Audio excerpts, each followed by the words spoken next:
This is a script between two teachers for my Linguistics 541 class for Grand Canyon University. And the scene is where one teacher overhears another teacher with a little frustration about a student. Hey, I overheard your comment about your student. I'm sure it's stressful when you feel like you're hitting a brick wall. I get it. Can I share some things that I've learned from a class that I'm taking? Sure, that sounds great. When your student goes back and forth with their L1 and L2 languages, it's because they are in the earlier stage of language learning. They are dealing with two languages going back and forth in their heads. They transfer between native and English languages. It's completely normal. I see. So what can I do to help them with this area? Well, first, you're kind of a new teacher, and it can be challenging when you're new and getting your feet wet. So don't ever hesitate to ask for help. But most importantly, you need to make a connection with your student and let them feel your support. Make a way to incorporate their language into the classroom.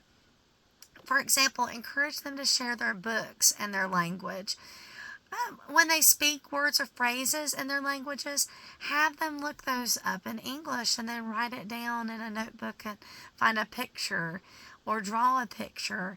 And that will help them make a connection between what it means in their language and in English. Does this help some? It really does, but what about when they mix up the order of words and the sentences? Oh, syntax. You know what it is, right? Yes, I remember from class, syntax is with grammar and order, where the words sound right. But what can I do to help this student? You got it. That's right about syntax. One great activity is teaching parts of speech when they write. Have them write some sentences and teach them about, let's say, subject noun. And if they don't know what nouns are, backtrack and teach them about nouns. Again, have them keep a notebook and draw or find pictures. This can help them remember and connect their native language. It connects and supports. I remember reading about transference in school. Now that we talk about it, I think I was frustrated with myself and didn't take this into consideration. It's natural that we get frustrated, but we need to remember not to speak out in frustration, but rather seek out help so that we can be the best teachers that we can be for our students. We recently studied transference in my class. Think about how important it is to be able to recall what your native word would be.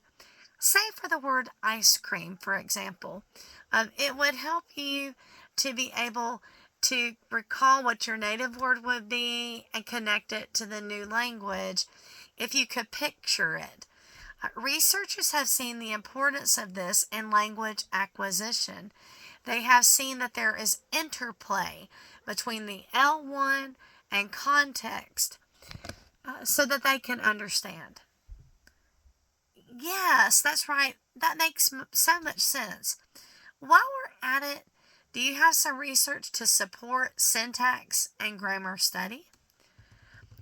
We have seen in the research that syntax is necessary for language learning.